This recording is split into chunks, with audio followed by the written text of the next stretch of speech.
Hey guys, Tegan here, back at it with episode number 4 of Learn to Kite. This is going to be kite setup. So how to set up your gear on the beach quickly and efficiently while ensuring no setup mistakes. Number 1, preventing damage to your gear, and number 2, preventing damage to yourself. So there's going to be quite a lot of beach footage in this one. So I'm going to hop to my computer and we'll go through that in further detail there. So hopping into my computer here, we're going to be running through the kite and bar setup on the beach. So first step is to obviously go ahead and grab your pump and grab your kite. Find an open, clear patch of beach where you can pump your kite without it getting damaged on any sort of sharp objects, so stones, shells, sticks, etc. Unfold your kite, put that on the ground, get your pump into position, and now we're going to need to connect the little safety leash from your pump to the kite. So on the kite, you'll see the little safety leash point of attachment. Take your safety leash and clip that to the kite like so. Then from there, as you can see, that's all secured. Now we're going to need to connect the hose to the kite itself. So ensure that your connector is obviously correct. Open the little Velcro cap and then connect the hose to the kite itself. Once you've ensured that that is attached correctly, then start pumping your kite up. Now on top of your pump, you'll see there is usually a pressure valve that you can use to monitor the pressure that your kite is sitting at. This is usually measured in pounds per square inch, or PSI, and you can find your PSI rating for your kite and the ideal pressure that you should pump your kite to labeled on the inside of your kite like so.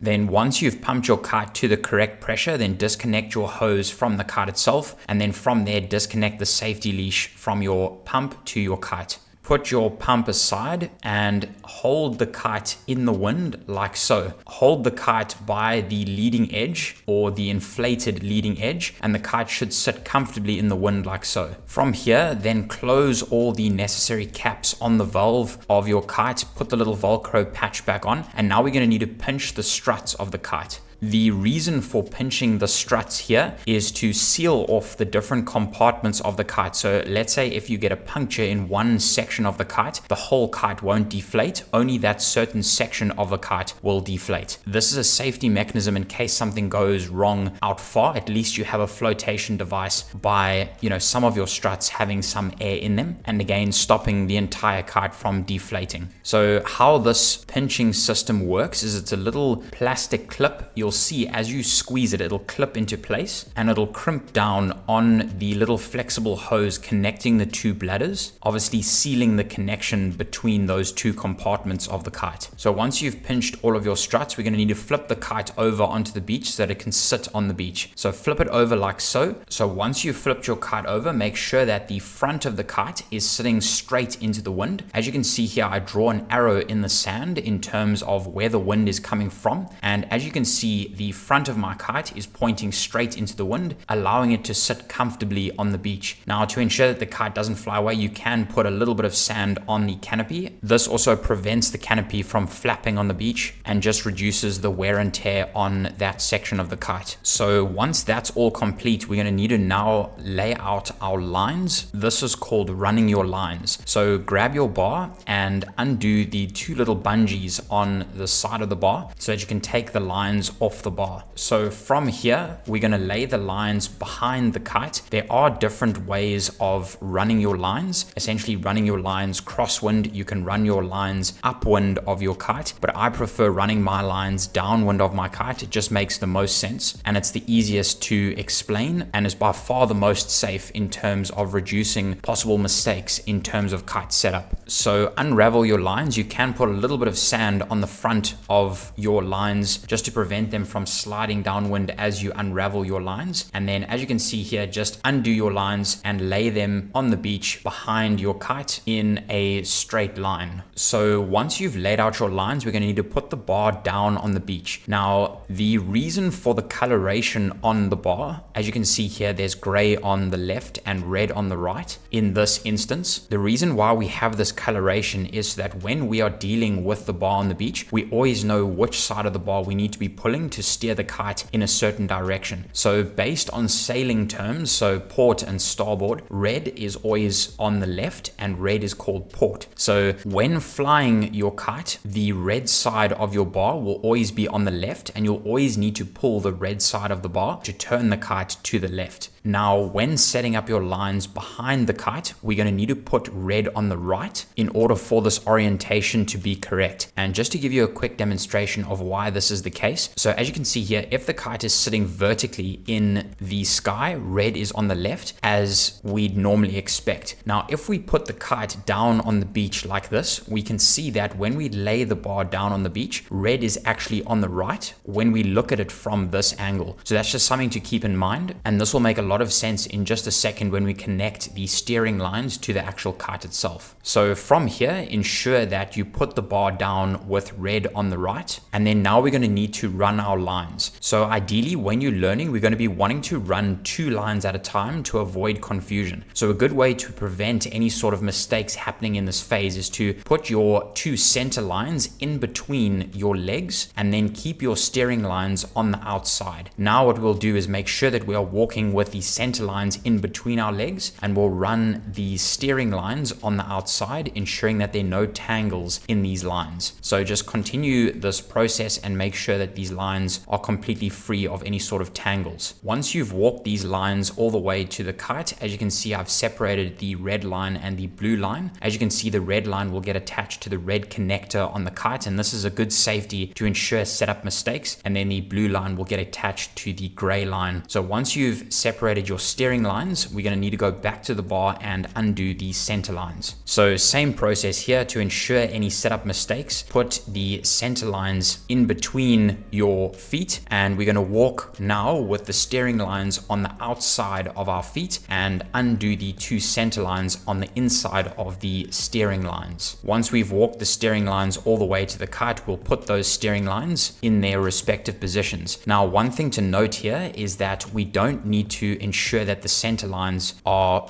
side or color specific, because it doesn't matter which point they connect to or which side of the kite they connect to. The only thing to ensure here is that there are no tangles in those 2 center lines. Then from there, we're going to need to connect all the lines to the kite. So we'll start with the center lines. The first step to do here is to reach down and check your bridles of your kite to ensure that there are no tangles or your bridle is not tangled in any way before connecting that to the actual line itself. So check both bridles. As you can see, I've just checked the one. Now we're going to check the other. Ensure that there are no tangles and the bridle sits correctly on the sand, and we'll put those down. Now to connect the actual lines to the kite, there'll usually be a knot on one end and a loop on the other end. As you can see, just put the loop over the knot and tighten that down like so. Then do the same for the one center line. So open up the loop, put the knot through the loop and tighten the loop down onto the knot. Just make sure that's secure. Then the second center line gets attached to the second bridle. Same process, open up the loop, put the knot through the loop itself and tighten that loop down. Then the final steering line, open up the loop, put the knot through the loop and tighten that down like so. Now, especially in the stages when you're learning, we just want to check all our lines again just to make sure that everything is set up correctly. So run back to your bar, and what we want to do is put our feet in between the lines in the same orientation during the setup phase. So ensure that the steering lines are on the outside of our feet and the center lines are in the inside of our feet or our legs. From here, then walk your lines back to your kite again and make sure that everything is and has been connected correctly. So as you can see here, I've walked my lines to my kite again, and we're just going to do a quick check. So that one's correct, that one's correct, that one's correct,